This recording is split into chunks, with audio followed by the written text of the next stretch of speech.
क्या यह सच है कि माता सीता मंदोदरी की पुत्री थी? जानते हैं इस कहानी के माध्यम से। रावण राक्षस कुल का था, इसलिए वह पूरे ब्रह्मांड पर राज करना चाहता था। वह सबसे ज्यादा ताकतवर बनना चाहता था। यही लालसा लेकर वह एक बार भगवान ब्रह्मा की तपस्या करता है। उसकी कड़ी तपस्या से भगवान ब्रह्मा खुश हो जाते हैं और उसे वरदान मांगने के लिए कहते हैं। तब रावण भगवान ब्रह्मा को कहते हैं कि मुझे अमर होने का वरदान दे दीजिए। भगवान ब्रह्मा कहते हैं कि मैं तुम्हें यह नहीं दे सकता, इसके अलावा दूसरा वरदान मांग सकते हो। रावण वरदान मांगता है कि मुझे सूर, असुर, नाग, कन्या, भूत, पिशाच कोई भी न मार सके, ऐसा वरदान दे दीजिए। लेकिन इन जीवों में वह मनुष्य का नाम लेना भूल जाता है।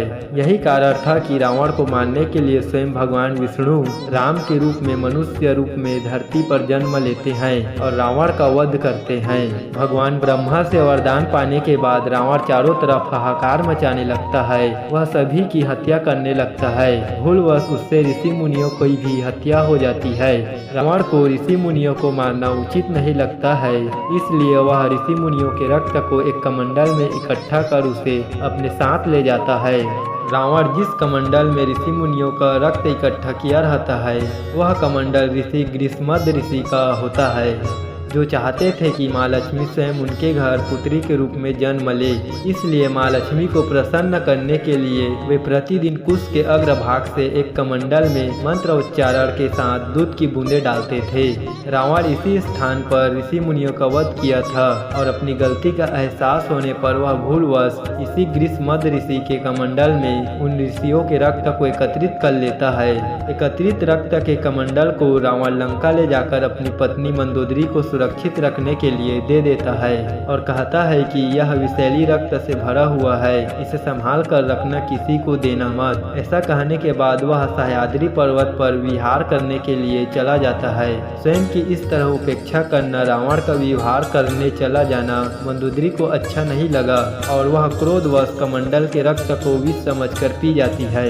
उसको पीने के बाद मंदोदरी की मृत्यु तो नहीं होती है, लेकिन कुछ दिन के बाद वह गर्भवती हो जाती है। मंदोदरी को जब इस बात का पता चलता है तो वह बहुत घबरा जाती है। उसे लगता है कि अन्य लोगों को इसके बारे में पता चलेगा तब क्या होगा। वह अपनी पवित्रता पर कोई भी प्रश्न नहीं चाहती थी, इसलिए लोक लज्जा के डर से वह कुरुक्षेत्र की यात्रा का बहाना बनाकर कुरुक्षेत्र चली जाती है, जहाँ पर वह अपने भ्रूण को एक कलश में रख जमीन में दफना देती है। वही भ्रूण परिपक्व होकर एक बालिका के रूप में विकसित होता है। यह कलश राजा जनक को मिलता है और वे माता सीता को अपने घर ले जाते हैं और अपने पुत्री के समान रखते हैं।